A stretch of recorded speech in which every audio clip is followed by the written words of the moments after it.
अवघ्या जगाच्या नजरा इस्लामाबादवर खेळल्या। इराण आणि अमेरिकेच्या शिष्टमंडळात प्रत्यक्ष चर्चेला सुरुवात। चर्चा फिसकटली तर इराणवर भीषण हल्ले करणार, ट्रम्प यांची पुन्हा धमकी।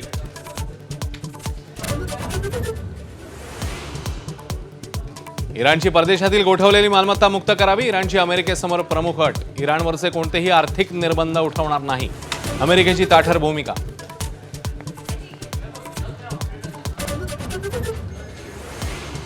वारकरी संप्रदायात प्रतिगामी विचारांची घुसखोरी, पवारांच्या वक्तव्याने राजकीय सामाजिक क्षेत्रात वादाचे तरंग।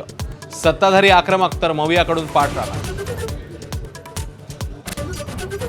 रुपाली चाकणकरांकडून उपमुख्यमंत्री सुनेत्रा पवारांच्या जीवाला धोका, खरात प्रकरणाचा तपास करणाऱ्या एसआयटीकडे बीडमधल्या एका व्यक्तीची तक्रार। असं काही असेल तर चौकशी करू, मुख्यमंत्र्यांचं स्पष्टीकरण। तपास यंत्रणांनी भोंदू खरात भोवतीचा फास आवळला, 3 बँक खाती सील, मालमत्तेवरही जप्तीची शक्यता। तर माझं मरण इथेच, अनेकांना बर्बाद करणाऱ्या खरातने हात टेकले।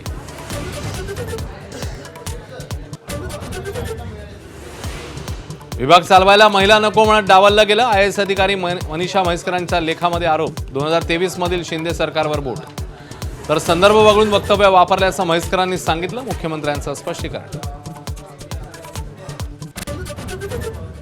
हिंगोली, परभणी, नांदेड, वाशिम, यवतमाळ, चंद्रपूरला भूकंपाचे धक्के। 4.7 रिश्टर स्केल भूकंप, काही घरांना तडे गेल्याची माहिती। घाबरून जाऊ नका, प्रशासनाचं आवाहन। अवकाळी पावसामुळे यंदा दरवर्षीच्या 25% आंबा उत्पादन। एपीएमसी मार्केटमध्ये 15 मे पर्यंतच आंब्याची आवक होणार, तर युद्धस्थितीमुळे कांद्याचे दरही घटलेले।